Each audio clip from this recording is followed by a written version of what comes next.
Good afternoon. आज हम लोग झारखंड में सामाजिक सुरक्षा पे चर्चा करते हैं।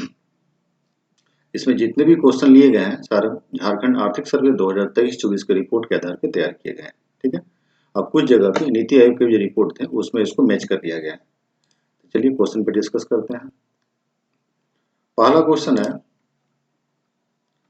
झारखंड में MNR का प्रतिशत नेशनल फैमिली हेल्थ सर्वे 5 के अनुसार कितना प्रतिशत? ये है 56%। ठीक है, देख लीजिए सरकार का रिपोर्ट है ये 56% रहा, जो महिलाओं के लिए मातृत्व देखभाल में सुधार करने के लिए राज्य की उपलब्धि को दर्शाता है, जिसमें प्रसव के दौरान किसी भी जटिलता को कम करने के लिए संस्थान में प्रसव को प्रोत्साहित करना शामिल है। चालू वित्त वर्ष के दौरान शिशु और बाल मृत्यु दर में भी उल्लेखनीय प्रगति हुई है। हालांकि ग्रामीण आंकड़े सुधार की और गुंजाइश दिखते हैं। वर्तमान में ग्रामीण क्षेत्र में IMR जो है और UMI राष्ट्रीय औसत से कम है, यानी कि जो राष्ट्रीय औसत होना चाहिए उससे थोड़ा सा अधिक स्थिति यहाँ पे दिखती है, यानी इसको भी और सुधार करने की जरूरत है। ठीक, लेकिन 56% जो पिछले 23 साल का रिकॉर्ड देखा जाए तो झारखंड का जो परफॉर्मेंस है वो अच्छा माना जाएगा। दूसरा क्वेश्चन है, झारखंड में स्कूली शिक्षा से संबंधित कौन सा कथन सत्य है? ठीक, राज्य में 2 से 4 वर्ष आयु वर्ग के बच्चों का प्री स्कूल शिक्षा 19%, ये कथन सही है। नेशनल फैमिली हेल्थ सर्वे 5 के अनुसार राज्य में लगभग 58% बच्चे ने उच्चतर माध्यमिक शिक्षा पूरी की, ये भी कथन सही है। ठीक, तीसरा है, वयस्क शिक्षा की स्थिति से पता चला है कि 15 से 49 वर्ग आयु वर्ग की महिलाओं में साक्षरता दर 62%, यानी ये भी इनकी क्या है। ठीक, तो तीनों क्वेश्चन आंसर सही, उपरोक्त सभी। ये उसका रिपोर्ट है जिसमें सारी बातें कही गई है। क्वेश्चन नंबर 3, महिलाओं की सुरक्षा और कल्याण के लिए झारखंड सरकार ने कौन सी महिला हेल्पलाइन नंबर जारी किया? ये 181 है। हर तरह की जानकारी के लिए क्या क्या जानकारी है ये सरकार खुद अपने रिपोर्ट में बताती है। क्या बताती है देखिए, भारत के कई राज्यों की तरह झारखंड में भी महिलाओं की सुरक्षा और कल्याण से जुड़े मुद्दे को सुलझाने के लिए महिला हेल्पलाइन योजना चालू की। ये एक योजना है, याद रखिएगा। ठीक है, ऐसे ही एक पहल है महिला हेल्पलाइन, जो महिला एवं बाल विकास मंत्रालय के तहत एक राष्ट्रव्यापी पहल है। ठीक, दूसरा, यह एक समर्पित टोल फ्री नंबर से रूप में कार्य करता है, जिसमें संकट में फंसी महिलाएं सहायता और समर्थन के लिए कॉल कर सकती हैं, किसी भी तरह के संकट में। याद रखिएगा, सामाजिक रूप से किसी भी तरह से परेशानी हो रहा या हरासमेंट का केस हो रहा, उस केसेस में वो कॉल कर सकती है। 4 नंबर, महिला हेल्पलाइन नंबर से वित्त वर्ष 2023-24 में सर्वाधिक शिकायत किस जिले में थी? सबसे ज्यादा जो रांची में रहा है। कितना रांची में? ये सरकार का आंकड़ा देख लीजिए, 91%, लगभग 91% जो यहीं से गया हुआ है। 5 नंबर, BBBP योजना यानी बेटी बचाओ बेटी पढ़ाओ योजना के तहत राज्य के पंचायत भवनों में कुल कितने गुड्डा गुड्डी बोर्ड स्थापित किए गए हैं? ये गुड्डा गुड्डी बोर्ड क्या होता है कि पंचायत स्तर पे काम करता है और बच्चे के जन्म या खास करके बालिकाओं के जन्म से संबंधित जो है पंजीकरण का कार्य करता है। याद रखिएगा, ये पंजीकरण का कार्य करता है और इस पंजीकरण में उसकी जो है फादर नेम, मदर नेम या मानो कि एडॉप्ट भी किए हुए हैं तो किसी एक का नाम उसमें डालना पड़ेगा। ठीक है, टोटल पंचायत भवन जो हमारे पास है 2401 है, याद रखिएगा, और इसमें जो है योजना लागू की जा रहा है। क्या रिपोर्ट कहा था वो देख लीजिएगा। इस योजना का दायरा झारखंड के 24 जिले तक फैला हुआ है।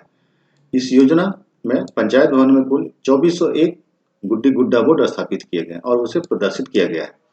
गुड्डी गुड्डा बोर्ड में रिपोर्ट के माध्यम से जन्म के समय लिंगानुपात की निगरानी की जाएगी, यही इसका मैन है।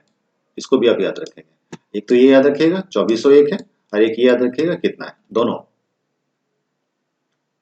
6 नंबर, वन स्पॉट सेंटर योजना की विशेषता है महिलाओं की चिकित्सा सहायता प्रदान करना। ठीक है, यहाँ महिला होगा, स्पेलिंग थोड़ा गलती हुआ है। महिलाओं को कानूनी परामर्श देना, ये भी सही है। पुनर्वास जैसी सेवा प्रदान करना, ये भी सही है। इसका आंसर होगा उपरोक्त सभी। वन स्पॉट सेंटर, ये भी एक योजना है। 7 नंबर, आंगनवाड़ी कार्यकर्ता और सहायिका का सर्वश्रेष्ठ प्रदर्शन किस जिले में? ये रांची में रहा। देखिए, आंगनवाड़ी में 2 होता है, एक होता है कार्यकर्ता, एक होता है सहायिका।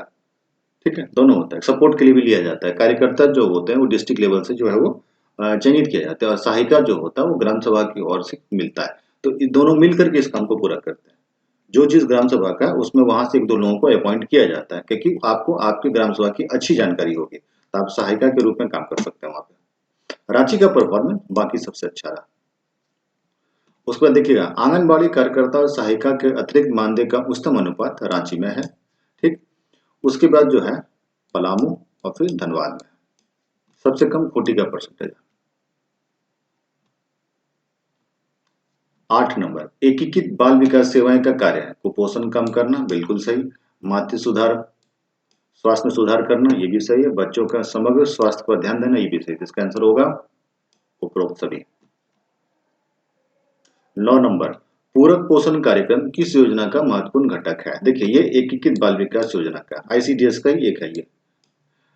पूरक पोषण कार्यक्रम इसके अंतर्गत कार्य करता है और आईसीडीएस जो होता है वो आंगनबाड़ी के अंदर कार्य करता है।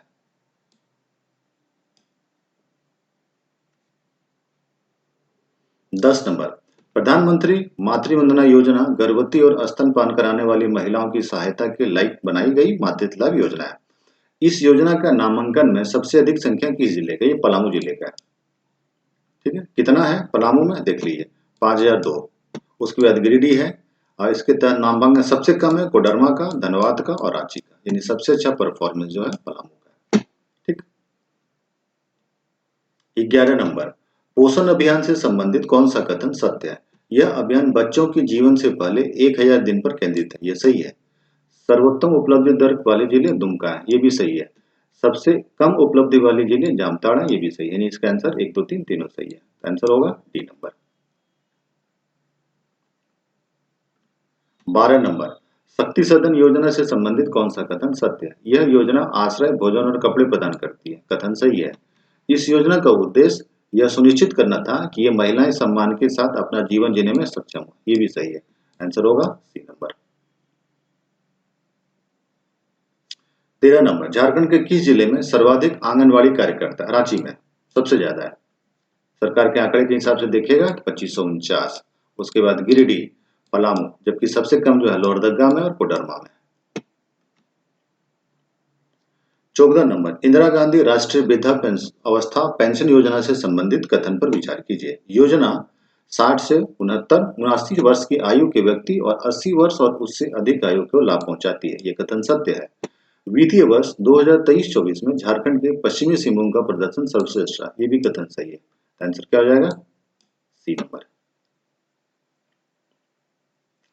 15 नंबर, मुख्यमंत्री राज्य आदिम जनजाति पेंशन योजना में सर्वश्रेष्ठ प्रदर्शन किस जिले का? देवघर जिले का। 82% जो है उपयोग यहाँ पे किया गया है।